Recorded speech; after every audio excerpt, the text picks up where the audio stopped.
A gente tinha parado aqui exatamente, né? Falamos da União Soviética ontem. Então, esse primeiro momento é uma introdução à Rússia, né? A Rússia independente. A Rússia independente só tem início ali pós-União Soviética, tá? Então, nós temos que entender primeiro a formação desse blocão, o objetivo deles, né? A ideia, né, de como eles se juntaram, né? O objetivo deles, a finalidade da criação desse bloco, tá? E também a fragmentação, os motivos que ocorrem essa fragmentação. Nós falamos ontem, a crise econômica, né? A falta ali de perspectiva de crescimento faz com que eles comecem. Deixa eu só ver aqui, tem alguém mandando um convite. Já passou o tempo, né? Vamos lá. Então faz com que eles até me perdi. O que eu estava falando aqui? Da formação do bloco, né? Então, pós ali União Soviética, a fragmentação desse bloco, ela vem depois de um momento de crise econômica, reestruturação. Os programas eles foram criados, mas não surtiu efeito, né? Nós não tivemos ali surtindo efeito esses programas que foram criados com a perestroika e a glasnost, que eu falei ontem para vocês. E aí a fragmentação ela começa, né? Começa com esses 3 países aqui, os países bálticos, e na sequência outros países vão se fragmentando e a própria Rússia vai conseguindo a sua independência ali em relação ao bloco. A Rússia, que é o maior país da União Soviética, a capital, né? O centro do governo soviético ficava em Moscou. Então, com a independência da Rússia, ficou difícil, né, de manter ali essa pauta, a ideia, né, do socialismo soviético, tá? E eu contei outra para vocês, a maioria da população ainda sente falta, né, dessa União Soviética, pediram até a retomada já em referendo, tá? Sentem falta do autoritarismo, que nunca deixou de existir, né? Até porque a gente vai ver depois da migra para a parte democrática do governo, né? Com a eleição do Yeltsin, depois com o Putin, mas o autoritarismo ainda existe dentro da Rússia, né? Até porque a Rússia é uma semi-ditadura, né, nos dias de hoje. Por mais que a gente entenda assim, mas é possível uma semi-ditadura? É possível, né? Lá é possível, tá? Mas nós vamos ainda discutir mais essa parte política da Rússia, essa questão de conflito, a gente ainda vai falar bastante. Então, esses são os primeiros países ali a se isolarem, né, da União Soviética, tá? Então, Estônia, Letônia e Lituânia, os países bálticos, os 3, que hoje fazem parte, né, da União Europeia, conseguiram entrar dentro desse bloco da União Europeia, mas durante muito tempo, né, eles ficaram ali separados. Por que separados? Porque quando acaba a União Soviética é criado um bloco econômico para esses países, para o leste europeu, incluindo a Rússia. Esse bloco econômico se chama SEI, Comunidade dos Estados Independentes. Talvez na hora de fazer um exercício nesse capítulo apareça lá alguma coisa falando da SEI. Tá? Esses 3 países bálticos, com a separação, não quiseram fazer parte da SEI. Eles não aceitaram fazer parte de nenhum bloco econômico que tivesse a Rússia ainda. Eles entendiam que a Rússia iria impor, né, suas vontades. Então, eles se afastaram. E aí, logo na sequência, eles foram convidados a entrar na União Europeia e aí sim eles aceitaram. Tá? Esses 3 países aí, historicamente, eles tiveram uma proximidade muito grande com a Finlândia, né, que é um país que está muito próximo, quem reparou aqui no mapa, ó, tá? A península aqui muito próxima, né, dos países bálticos, tá? E com a Alemanha. Então, a colonização, né, a influência nessa área foi muito forte de alemães e de finlandeses, né? E aí, pós Segunda Guerra Mundial, como vocês sabem, ontem eu falei, tem que lembrar dos 2 tratados, já que a gente está falando de Rússia, mas principalmente o Tratado de Yalta, que deu ali o controle do governo russo né, para poder dominar esse leste europeu, né? Então, por isso que pós Segunda Guerra Mundial, o leste europeu ficou sob o controle da União Soviética e nesse leste europeu entravam os países bálticos. Então, eles acabaram sendo incorporados ali pela União das Repúblicas Socialistas Soviéticas pós, tá? Pós Segunda Guerra Mundial. Tranquilo? O leste europeu, no contexto geral, também passou a fazer parte, né? A gente acabou de comentar, depois da Conferência de Yalta, esses países aqui, todos eles entraram ali na composição da União Soviética. Belarus, também conhecida como Bielorrússia, né? Nós chamamos ela de Belarus, tá? É o nome dado a essa região aí. Também tem atualmente um governo autoritário, tá? Manteve o padrão, né, do período da União Soviética, mas não só ela, a Ucrânia e a Moldávia.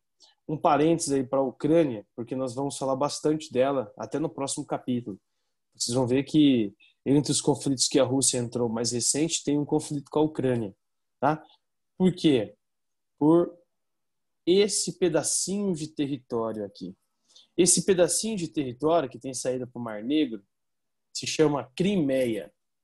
A Crimeia era uma ilha russa que tinha ali uma base militar, uma base de produção, né, de energia nuclear, que foi na década de 80 passada para a Ucrânia, para a administração da Ucrânia. Mais recentemente, a população daqui da Crimeia, que é composta, sua maioria, por russos, começaram a querer a separação do restante do território, a anexação com o território russo, que é isso aqui, né? E aí o Putin fez o quê? Mandou tropas para essa área, tomou conta da Crimeia, ou seja, ele invadiu um território. Por isso que virou uma área de conflito entre Rússia e Ucrânia, né? Esse conflito tem aumentado nos últimos anos. Além disso, essa região aqui, ó, que é a região leste da Ucrânia, também quer a separação, aderiu ali, apoiou a Rússia contra o governo ucraniano. Essa região aqui é a região de Donetsk, é aquela região onde tem um time que joga bastante brasileiros lá, né? O Shakhtar Donetsk é de lá. Tyson tá? joga Então, lá. o Tyson joga lá. Mas acho que tem mais brasileiro, né, Dudu? Não é só o Tyson, não. Tem uma galera que joga lá. Alan Patrick, o Dentinho jogava, o Douglas Costa jogava antes da Juventus. É verdade. Então, toda vez que eu falo do Donetsk, a galera lembra do Shakhtar Donetsk, né? Essa região aqui é uma região também de conflito, a gente vai falar mais disso no próximo conteúdo, mas tem a ver, né, com a relação histórica de ocupação dessa área por pode me parte aceitar dos pelo celular, por soviéticos. favor? Posso. Manda aí. Você mandou? Não chegou aqui ainda. Calma, tô quase, tá preparando para entrar Tá na processando? Beleza, na hora que chegar aqui a gente aceita, tá? Então tem a ver ali com o processo histórico de ocupação e colonização e anexação dessa área à proximidade ali com a União Soviética, né? E tem a ver também esse conflito com a separação, porque a Ucrânia ela se separa, Belarus também, Moldávia, e eles vão fazer parte da CEI, Comunidade dos Estados Independentes, mas a Ucrânia recebeu um convite para fazer parte da União Europeia, e para ela era muito mais vantagem, né? Só que a Rússia não queria, porque a Rússia tem relações econômicas com a Ucrânia, e aí a Ucrânia decide fazer parte da União Europeia. Então a Rússia, a partir dali, começa a incentivar a população russa que vive dentro da Ucrânia a começar ali a tentar derrubar o governo ucraniano. Então o conflito em si é impulsionado pelo Vladimir Putin, pelo governo do Kremlin, o governo russo, tá? Um detalhe que eu devo ter contado lá no começo do ano, mas é bom reforçar agora. Durante o período da União Soviética, a Rússia, por ter o maior território e a maior população, incentivava que seu povo migrasse para os outros países que faziam parte do bloco. Por isso nós vamos ter russos nos países bálticos, em Belarus, na Ucrânia, na Moldávia, até na ilha de Chipre, né? Eles incentivavam. Por que isso? Porque na visão do governo naquele período ficaria muito mais fácil, no futuro, dominar essas regiões. Olha só, Que interessante. E é isso que acontece mais recentemente. Você tem duas regiões da Ucrânia, onde a maioria da população é russa. E começa conflitos contra quem? Contra o governo ucraniano. Tá? Então, aquela ideia do passado da União Soviética, principalmente dos russos que estavam sob o controle da União Soviética, dá muito certo em tempos atuais, né? Quando você tem um líder ali que é autoritário e que deve ficar no poder por mais tempo. É óbvio que eu estou falando do Vladimir Putin, a gente vai falar bastante dele, acho que um pouquinho nesse conteúdo, mas no outro conteúdo a gente vai falar bastante também dessa gestão do Vladimir Putin à frente da Rússia. Tá? PIB desses países, IDH baixos, tá? PIB, para quem não lembra, Produto Interno Bruto, ou seja, riqueza gerada, né, por todos esses países, tá? Ao longo de um ano. Geralmente, todos eles aí, a característica deles, agora a Ucrânia tem mudado isso, tem se industrializado mais, principalmente nessa área aqui de conflito que é Donetsk, né, onde concentra ali boa parte das indústrias ucranianas. Tá? Mas o PIB ainda está ligado à geração de matéria-prima para fornecimento para o restante da Europa. Né? Então, essa é uma grande preocupação. Então, a riqueza ali deles vem do setor primário. Né? E territórios pequenos, então baixo desenvolvimento, leva também ao baixo IDH. IDH que é baixo desde o período lá da União Soviética, então vem se mantendo, né, nesses países. Tá? A Ucrânia tem melhorado bastante seu IDH nos últimos anos, principalmente depois que entrou na União Europeia, porque isso é uma das obrigações dos países que fazem parte da União Europeia, né?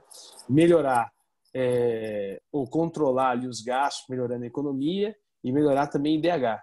Tá? Para poder fazer parte da União Europeia tem que ter esses indicadores. Tá? Agora, Belarus e Moldávia, que são países menores e com governos mais autoritários, o PIB e o IDH eles tendem a ser mais baixos. Beleza? Grande produtor de matéria-prima, com destaque para a Ucrânia, inclusive essa região aqui era uma região de fornecimento de matéria-prima, que foi anexada pelo Putin, né? Região de solo fértil, esse solo aí, ó, Chernossolo, ano que vem, no primeiro ano, a gente vai falar de solos. Esse é o solo mais fértil que tem, é o solo de terra escura. Nós temos aqui no Brasil, temos em pequenas áreas, lá do sul do país. Ele é muito mais frequente nesse leste europeu. É um solo muito fértil. Tá? É o solo mais fértil que nós temos aí. Para geração, produção, né, agrícola e criação ali produção de pasto, tá? É o melhor solo que tem. O que atrapalha essa área é a condição climática, né? Nós estamos falando de uma região aí temperada, muito próxima das frentes frias do Polo Norte, né, que acabam influenciando nessa região. Então, durante um período do ano aí, essa área é muito fria, né? Então acaba prejudicando a produção da agricultura. Mas o solo em si é um solo muito rico, tá? Deixa eu ver aqui. Cáucaso. Essa região do Cáucaso também é fenomenal. Essa região do Cáucaso é uma região de países que conseguiram a sua independência recentemente, né? E é o que separa ali a região do leste europeu do Oriente Médio. Então, existe uma proximidade muito grande, aqui é território russo, ó, de árabes, né, de muçulmanos entrando nessa área. Inclusive, nós vamos ver depois, porque existem conflitos internos dentro da Rússia, porque existem milhares de etnias, essa é uma região de conflito de etnias contra o governo russo, de separação mesmo. Tá? Nessa área, por exemplo, nós temos ali etnias que querem se separar de outras nações, né, que querem ali ter a sua independência. Por exemplo, a Kosovo, tá? Kosovo quer se separar da Geórgia, né? Aí nós temos uma região querendo se separar da Rússia, que é a Chechênia. Vamos falar da Chechênia também, né? São conflitos ali que existem dentro desses países muito grandes, as etnias elas acabam se rivalizando. A gente viu muito isso no continente africano, que não seria diferente, né? São etnias ali que não se identificam mais com aquele território e querem independência. Essas três aqui, ó, esses três países, no caso quatro, porque eu vou pôr o Azerbaijão, todos eles conseguiram ali independência, né, depois, tá, da fragmentação da União Soviética, então por pressão em cima do governo russo. Tá? Então nós temos ali Geórgia, Azerbaijão, né, e Armênia. Todos esses aí de origem muçulmana. Então o islamismo está muito forte aí nessa área. Tá? Apesar de que a gente enquadra eles também dentro do leste europeu e não no Oriente Médio. Quando a gente analisa o Oriente Médio, a gente para aqui, né, na Turquia e no Irã. Tá? Mas existe uma proximidade muito grande com as doutrinas religiosas, né, islâmicas nessa área. Tá? Então, uma região ali montanhosa, é uma região de montanhas, o Cáucaso. Vocês vão ver que tem duas regiões de montanhas aí que separam a Rússia do restante dos continentes. O que separa a Rússia, por exemplo, do Oriente Médio é o Cáucaso. O que separa a Rússia do restante da Europa, o leste russo, do oeste russo, né, são os Montes Urais, que é uma cadeia de montanhas também que corta ali leste e oeste. Por isso que muita gente acha que existem duas Rússias, né? Rússia oriental e a Rússia ocidental. Na verdade, é um território só, mas muito grande, né? A extensão territorial da Rússia é muito grande. É a maior extensão territorial do planeta, é o maior país do planeta, né? Depois é o Canadá, então, para a gente ter uma relação desse território. Boa parte dele congelado e não ocupado, né? A densidade demográfica do território russo também é muito baixa, tá? Com exceção dessas áreas mais esporádicas, né? Essa região aqui é uma região que tem densidade, Moscou, a região ali ocidental, né? O restante ali da Rússia asiática, a densidade é bem baixa. Serve mais para exploração de recursos naturais, tá? Grande diversidade étnico-religiosa nessa área aí também presente. Ásia Central, né? A gente vai ter ali os países que fizeram parte também da União Soviética. E aí entra o país do meu amigo, né? Região e clima seco, vegetação rasteira, presença de desertos nessa área. Aqui um detalhe, todos esses países que terminam aqui com o sufixo -ão, para quem não sabe, para quem não lembra, anota aí, todos eles que terminam com -ão têm uma aproximação com quem? Com o Islão, né? O islamismo, tá? O Islã. Por isso que todos os terminados em -ão vão estar ligados à religião islâmica. Então, Cazaquistão, Uzbequistão, o Turcomenistão, né? Tadiquistão, Quirguistão, Afeganistão, aí vem lá, ó, depois, né, a gente continuasse aqui, ó, o Paquistão, que era o território que pertencia à Rússia, pertencia à Índia, depois da independência da Índia, em 47, ele foi dividido, né, e ele é de predomínio ali de muçulmanos. Então, todos os países que terminam em -ão, eles são influenciados ali pelo Islã, tá? Então, esses países aí também têm uma característica marcante da religião islâmica, né? Por essa região aí passava a Rota da Seda, isso é uma outra característica.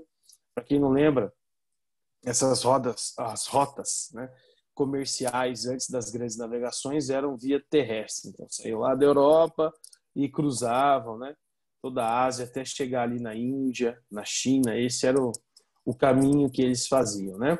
Até o exército de Osman, o exército otomano, tomar ali a região de Constantinopla, né, que é hoje conhecida também como Istambul, e aí mudou toda essa rota, né? Via terrestre, essa rota passou a ser marinha, passou a ser ali pelo mar, né? As grandes navegações presentes nessas áreas, tá? Região composta por uma grande quantidade de recursos naturais, né? Por ser ali bacia sedimentar, nós vamos ter nessas áreas, por exemplo, uma grande quantidade de reserva de petróleo, tá? Carvão mineral, gás natural existem nessa área, fora os outros minérios, né? Que também vão ser encontrados aí nessa região que está também separando ali o Oriente Médio da Ásia, né? Do restante da Ásia Central, tá?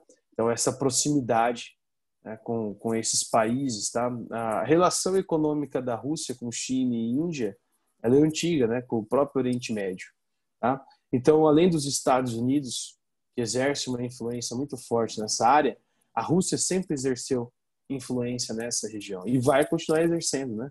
Até porque é a maior potência, se a gente for analisar nesse recorte, a gente está analisando agora a Ásia Central. Vocês percebam que o território russo ele continua aparecendo lá, né? Então, ele continua influenciando também nessa região.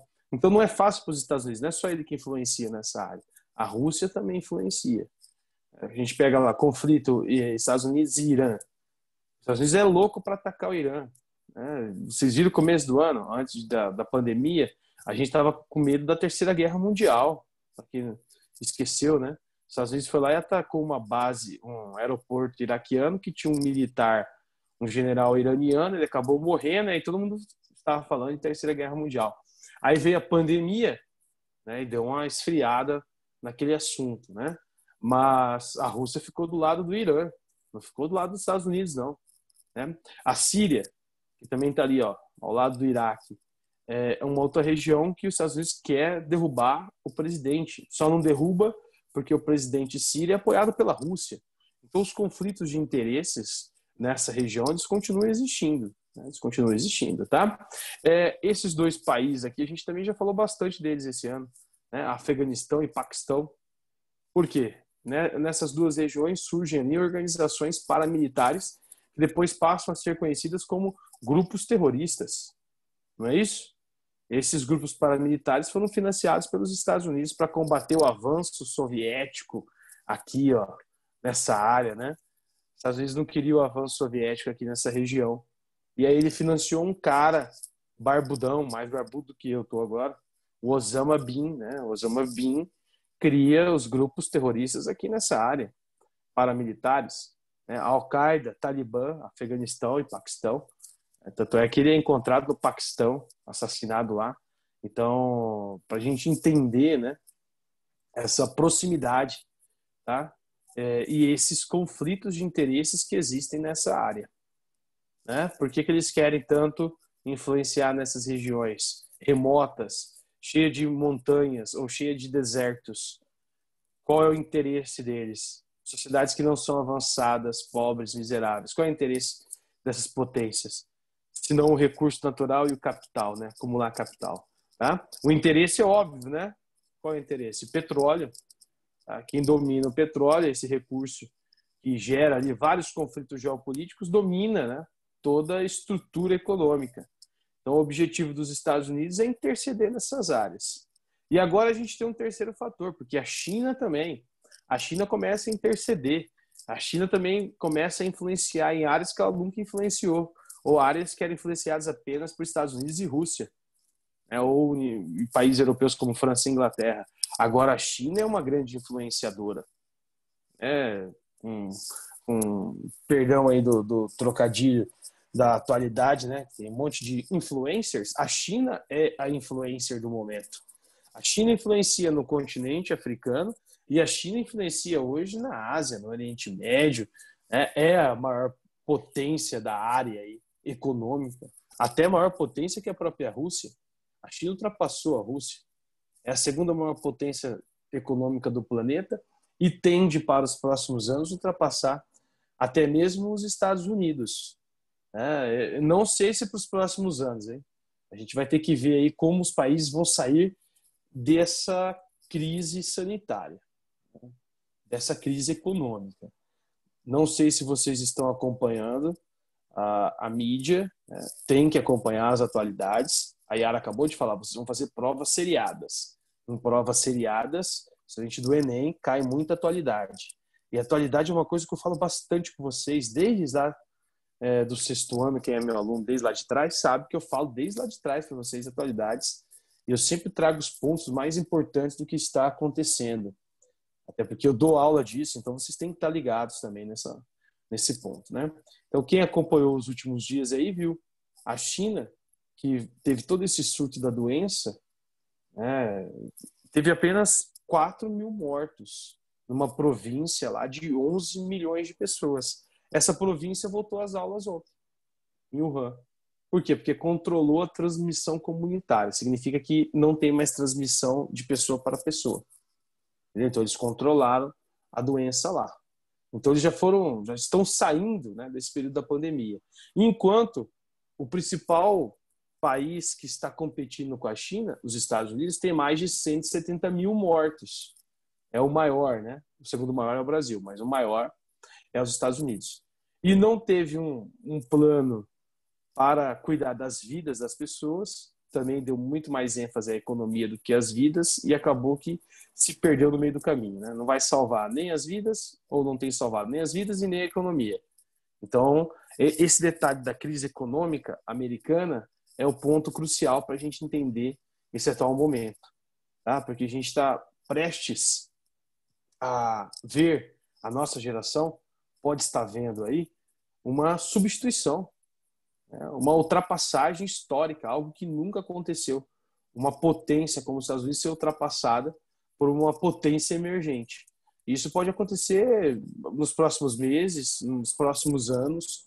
Então nós vamos viver isso, vamos vivenciar isso, né?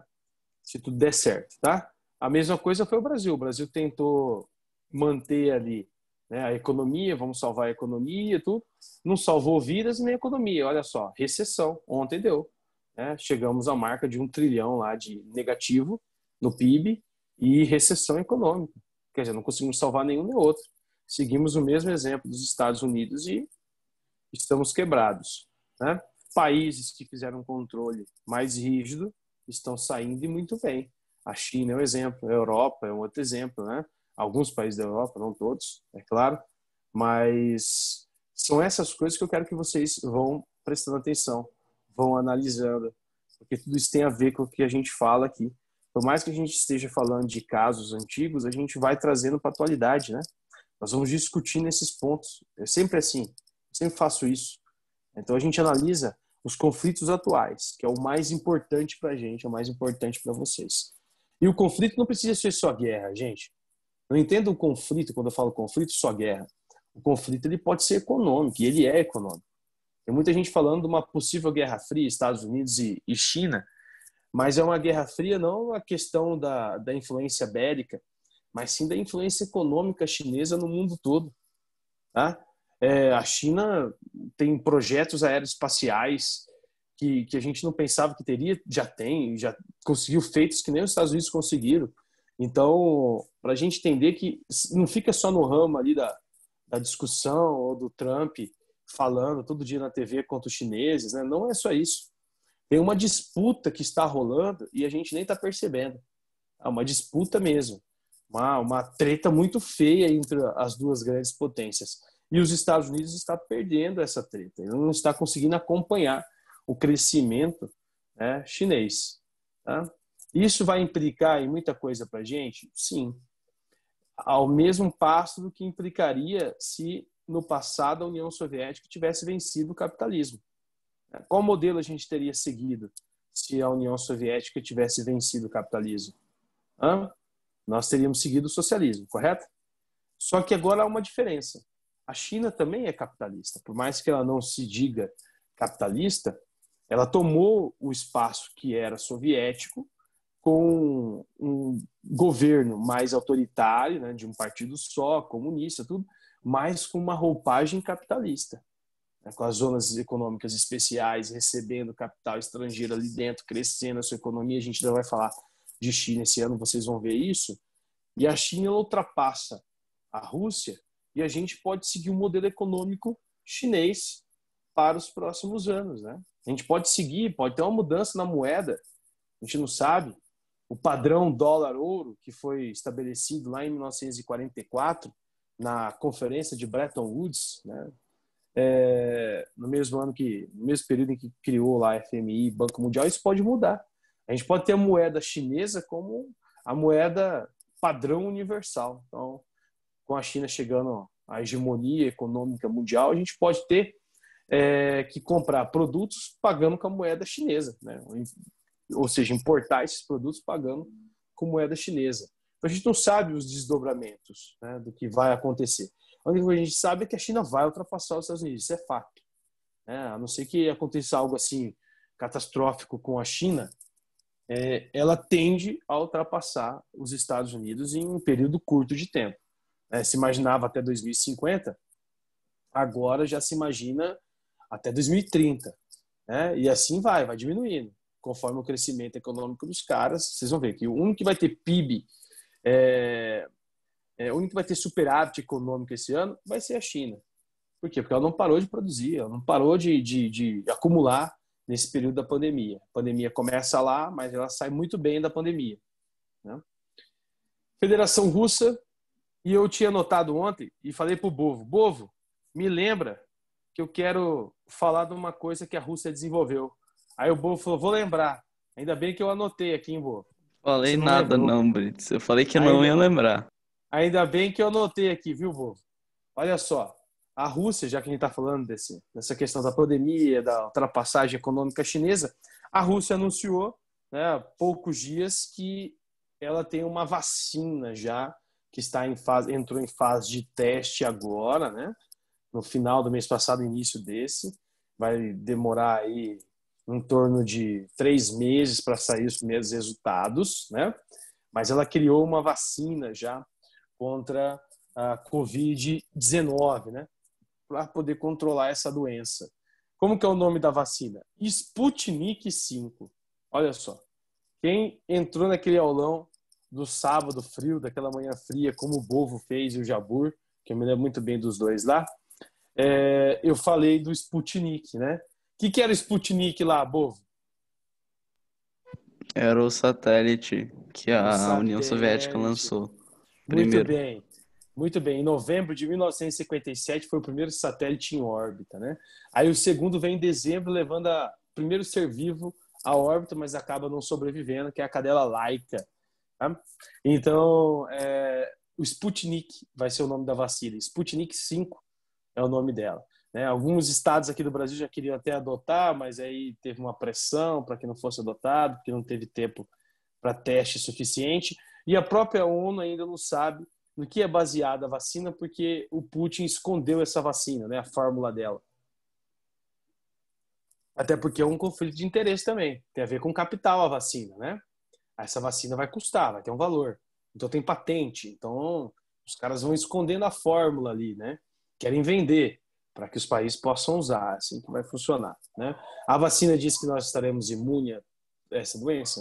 A princípio, não é bem assim, né? A gente vai tomar a vacina, vai esperar um tempo, né? E aí a gente vai ver. A doença vai continuar existindo, como existem outras doenças que já tinham sido erradicadas e que agora estão voltando, né?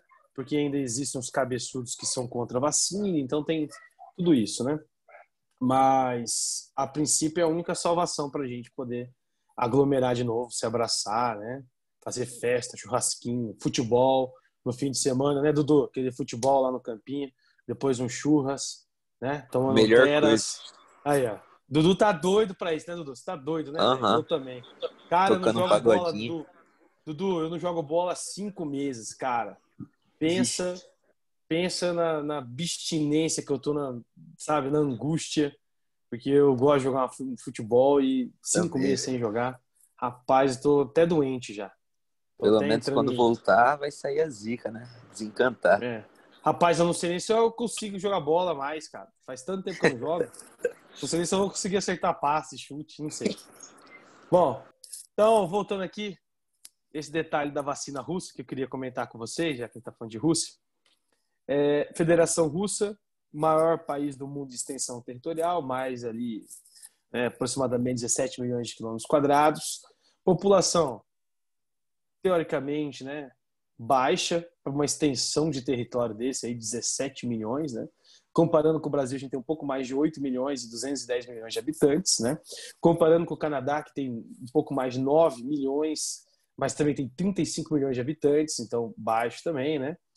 Quer dizer o quê? Quer dizer que a ocupação, né, demográfica desse território vai ser baixa também.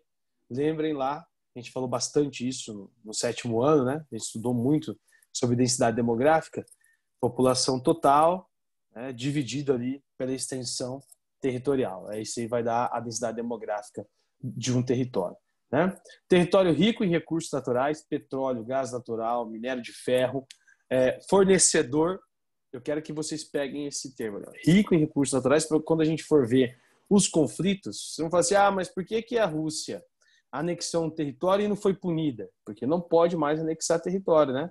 Os tratados pós-Segunda Guerra Mundial impedem a anexação de territórios. Mas por que ela anexou e não foi punida? Vocês vão entender. Tem a ver com esses recursos naturais, tá? Tem a ver com ela ser a maior exportadora de recursos naturais para toda a Europa.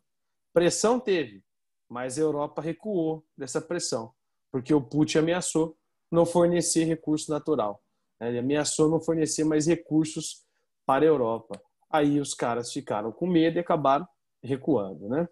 Solos férteis que facilitam ali a prática agrícola, né? Então, o fato de ter solo muito fértil, né, principalmente na parte ocidental, acaba facilitando ali a produção agrícola. Por que eu falo sempre do lado ocidental? Porque o lado oriental da Rússia, o leste russo, ele é mais frio. A região da Sibéria é mais difícil ali você ter práticas agrícolas, né? Fica mais voltado para as práticas extrativas da área. Extraindo o quê? Esses recursos naturais, petróleo, gás natural, minério de ferro, tá? Demografia e organização política, a maioria ali da população da etnia é russa, né? Aí tem também uma outra composição minoritária dentro do território, de tártaros, ucranianos, chechenos e armênios, tá? A gente vai falar desses povos também quando a gente falar de conflitos, vocês vão ver que esses povos impulsionam muitos conflitos dentro do território russo. Existe uma diversidade étnica, linguística muito forte dentro da Rússia, né? Muito marcante. Isso é muito complicado controlar, né? Você tem que ter políticas ali públicas voltadas para essa população, direcionadas a elas, ou você simplifica, né? Você não faz essas políticas públicas e você cria o quê? Um governo autoritário. E aí fica para vocês decidirem qual vai ser ali a saída tomada pelo gestor que está desde 1999, né? Autoritarismo, é óbvio. Para ele se manter no poder durante todo esse tempo, autoritarismo. Inclusive, na semana passada, ele mandou prender um dos seus principais opositores, tá? O que marca ainda mais um governo, né? Ou traz para a gente evidência de que esse governo é extremamente autoritário. Tá? Quando ele manda prender um opositor, é porque ali dentro existe muito autoritarismo. Eu comentei ontem com vocês, quem se lembra da última Copa do Mundo, não tinha manifestações. Todos os países que têm Copa do Mundo têm manifestação. Lembra do Brasil, a manifestação que teve na Copa do Mundo aqui, em 2014, se não me engano? Né? A galera ia para a rua, a galera nos estádios se manifestando. Né? Lá na Rússia não teve. Por que não tinha? Será que a população não quer se manifestar contra um governo que está há tanto tempo e as melhorias são tão poucas? É um governo autoritário que reprime a população? Eles queriam, podiam? Não. O governo mandava retirar das ruas, mandava prender. Então, autoritarismo, né? Por isso que eu disse uma semiditadura.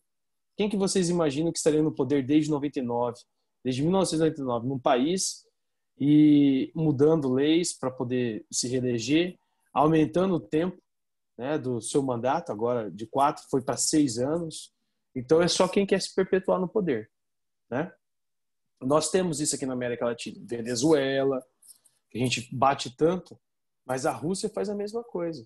Se você pega até a Alemanha, que é uma democracia escancarada, né, um país que extremamente desenvolvido, rico da Europa, a Alemanha também tem essas práticas de perpetuação de poder.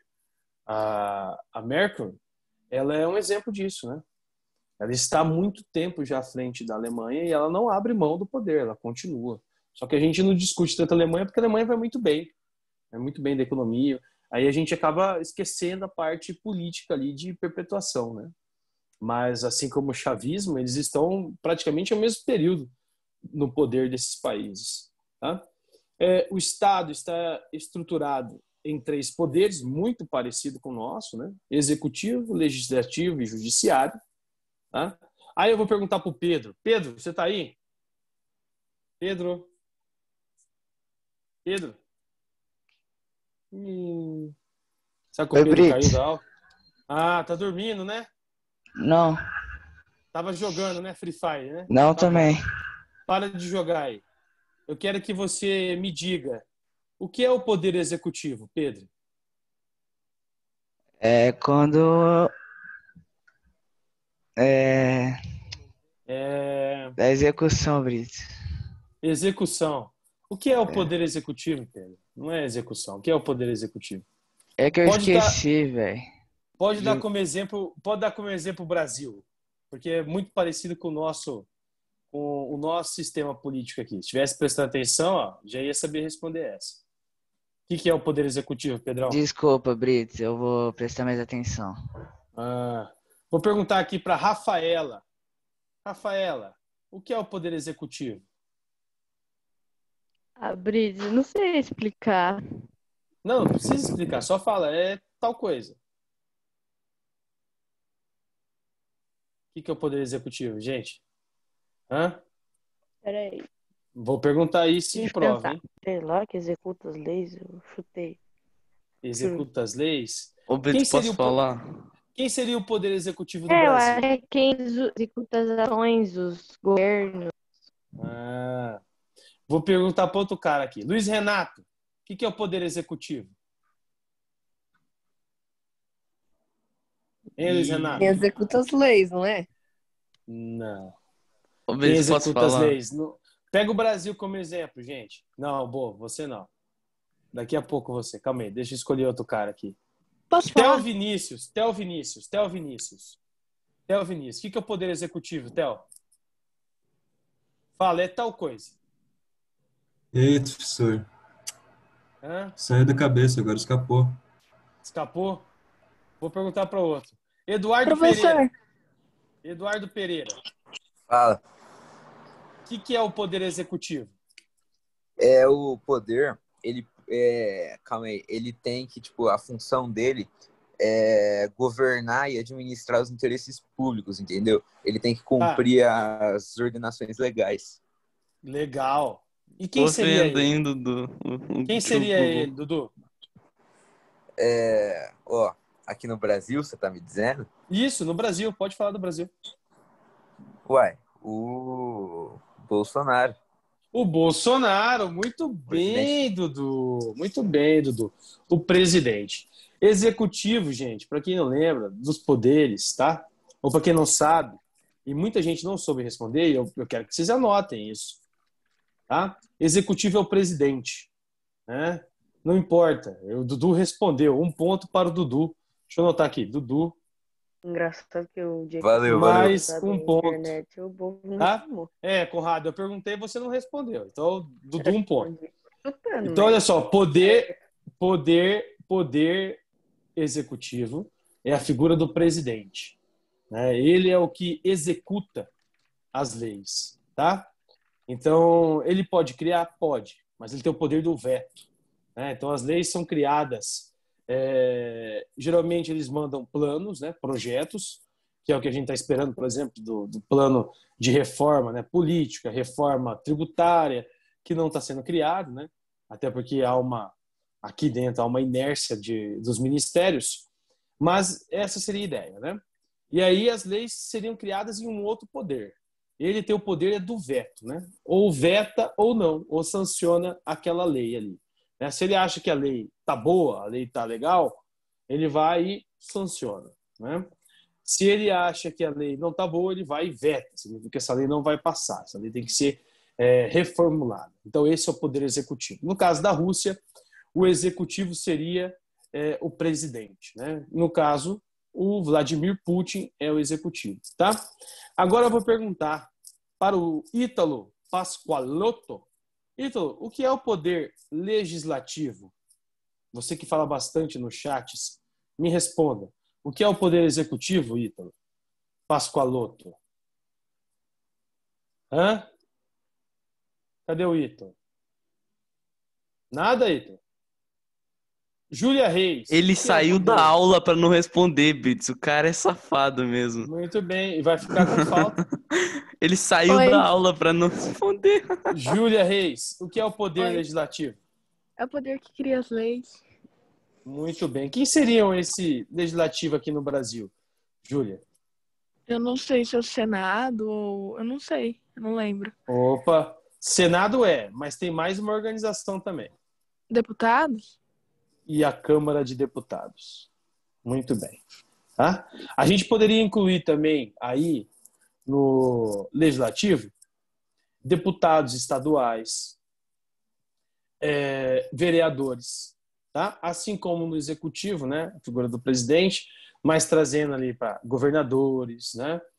Prefeitos, tá? Também tem o poder de veto de leis orgânicas, leis estaduais, a mesma coisa, beleza? Então, legislativos são aqueles que legislam, são os que criam as leis.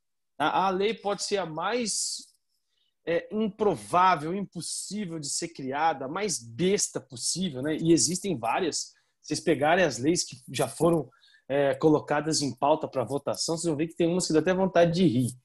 Né? Mas são esses caras que criam. E aí cabe ao presidente vetar ou não, né? Ou sancionar. Tá?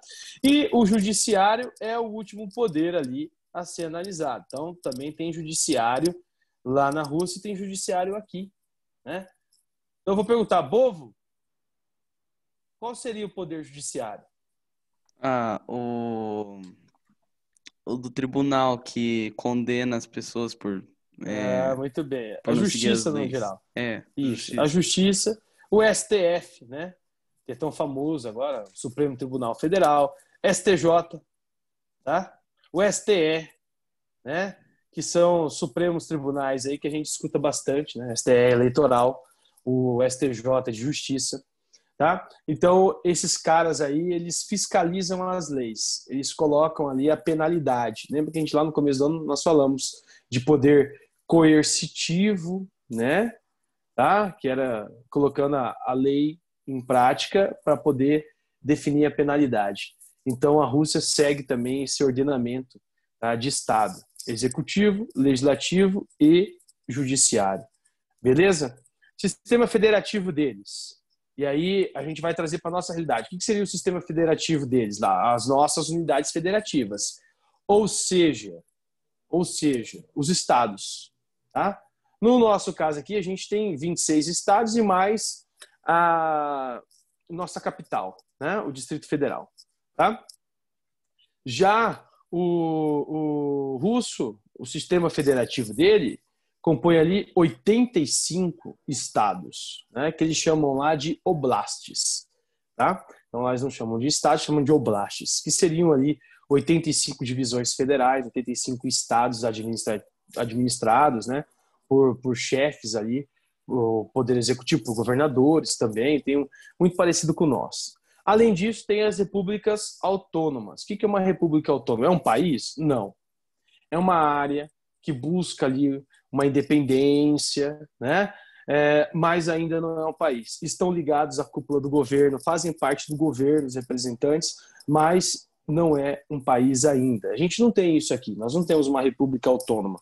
A Rússia tem, até porque é um território pluriétnico, né? Várias etnias que buscam ali a sua independência, tá? E aí, para controlar, né, os movimentos separatistas, essas repúblicas foram sendo criadas. Quer dizer que no futuro elas podem virar um país? Pode ser que sim. Tá? É difícil? É. Me dá um exemplo de república autônoma aí da Rússia. A Chechênia. Chechênia é uma república autônoma, tá? Que tem lá autonomia sobre o território, mas não é independente ainda. Nós vamos falar desses conflitos no próximo conteúdo, aí eu vou falar um pouco mais da Chechênia com vocês. Tá? Problemas demográficos, alto índice de mortalidade, ainda existe na Rússia esse alto índice de mortalidade, principalmente mortalidade infantil. Nos últimos anos, houve uma redução da fecundidade, né? Aqui deu uma comidinha do gráfico, mas não tem problema. Baixa qualidade e expectativa de vida também. Lembra que a Rússia ela cai de país desenvolvido, né, ou de potência desenvolvida da União Soviética, para país emergente. Se é um país emergente, significa que os indicadores sociais ainda não são muito elevados, não são de padrão de país desenvolvido. Né? Então, nós temos ali indicadores que caracterizam a Rússia como um país subdesenvolvido ou emergente. quando a gente analisa essa pirâmide etária da Rússia, ó, de 2017, bem recente, né, dá para a gente ver o que? Uma base estreita, o que justifica a redução da fecundidade, né? Então a natalidade também diminui. Tá? Por que diminui a natalidade em países emergentes? Custo de vida, desemprego, né? A entrada da mulher no mercado de trabalho, métodos contraceptivos, né? Isso é uma característica de países emergentes que reduzem ali a sua natalidade. Muito parecido, então, com o Brasil, essa nossa análise, né? O corpo, que é a PE, a população economicamente ativa, né? Aqueles adultos que podem, estão aptos a trabalhar em transformação, certo? E aí a população idosa, a gente verifica que ela tem uma tendência a aumentar para os próximos anos, assim como a nossa. Então daria para a gente enquadrar ali a Rússia na fase 3, né? De transformação da pirâmide. Vocês vão ter que lembrar de pirâmide etária, que nós falamos também há um tempo atrás. Vamos falar novamente, mas há um tempo atrás nós falamos de pirâmide. Então estão entrando ainda na quarta fase, assim como o Brasil, que é a fase da transição demográfica, né? Que é a expansão do ápice, diminuição do corpo e principalmente a diminuição da base, né? Economia e política, para a gente já encaminhar e para fechar. Surgiu como independente em 91, fim da União Soviética. Boris Yeltsin foi o primeiro presidente da Rússia, né, responsável por levar ali o neoliberalismo. O governo do Boris Yeltsin, que é aquele que impediu o golpe no Mikhail Gorbachev, tá? O governo dele é marcado ali por estagnação econômica. Para quem não sabe o que significa estagnação, anota aí. Significa paralisação, economia parada. Desemprego, aumento da pobreza, da miséria dentro da Rússia, né? Além disso, ele também tem vários escândalos de corrupção ligados a ele, tá? Ele privatizou várias empresas estatais para a nobreza russa e aí ele ganhava por fora com essas privatizações, né? Então, vários escândalos ligaram o nome dele. O que fez com que ele, em 1999, trouxesse um novo primeiro-ministro para sua base, né, para tentar ali melhorar a sua imagem e também para que esse primeiro-ministro conseguisse reverter a crise econômica e política que tinha dentro do país. Esse primeiro-ministro é o Vladimir Putin, né? Ele está desde 99 ali na cúpula do governo. Vocês vão ver que o Yeltsin ele não sai da crise, ele não supera a crise, né? Ele cai, ele vai sofrer ali um processo muito forte político e ele renuncia. Ele renunciando, quem assume é o Vladimir Putin. E aí no ano seguinte são convocadas as eleições diretas e o Putin ganha. Então o Putin está no poder através de eleição desde 2000. Tá? E aí ele vai criando vários artifícios ali para se manter, né? Então desde 2000. Lá se vão 21 anos à frente aí. Teve um momento em que ele saiu, né? Mas logo ele retorna, e nesse momento que ele saiu, ele ficou como primeiro-ministro novamente. Quem ficou no poder era um presidente que ele colocou no poder, um amigo dele, né? Então, dá para dizer que ele ficou aí 21 anos, está 21 anos na frente do poder da Rússia. Aqui deu uma desconfigurada, porque quando traz para essa tela inteira, muda a imagem ali, mas depois a gente vou ajeitar ali, tá? Era Putin, marcada, campanha militar na Chechênia. Então, a Chechênia tinha várias tentativas de movimentos separatistas e cometia vários atentados dentro do país. O que o Putin fez foi lá e organizou, né, atos, tá, militares, né, campanhas militares na região, suprimiu esses movimentos, né, controlou eles, invadiu com tropas militares e, além disso, pegou a cúpula do governo checheno e colocou na cúpula do governo russo. Ou seja, impedindo de fato, né, que houvesse novas movimentações contrárias ao seu governo. Isso aí justifica o quê? Isso traz, uma vez ele trazendo essa organização política para dentro do seu governo, os caras não vão mais se movimentar para querer se separar, né? Então ele conseguiu ali, ó, abafar o movimento separatista checheno, tá? Rígido controle sobre as oligarquias, né, sobre os grupos políticos dentro do país, e sobre a mídia também.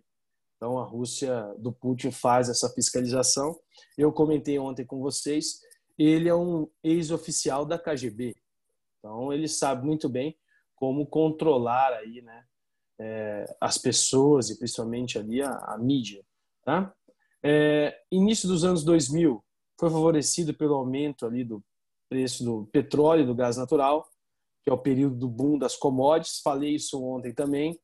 Assim como o Putin, tem um cara que a gente vai analisar aqui no Brasil também, início dos anos 2000, o Lula também vai ser beneficiado por esse boom das commodities.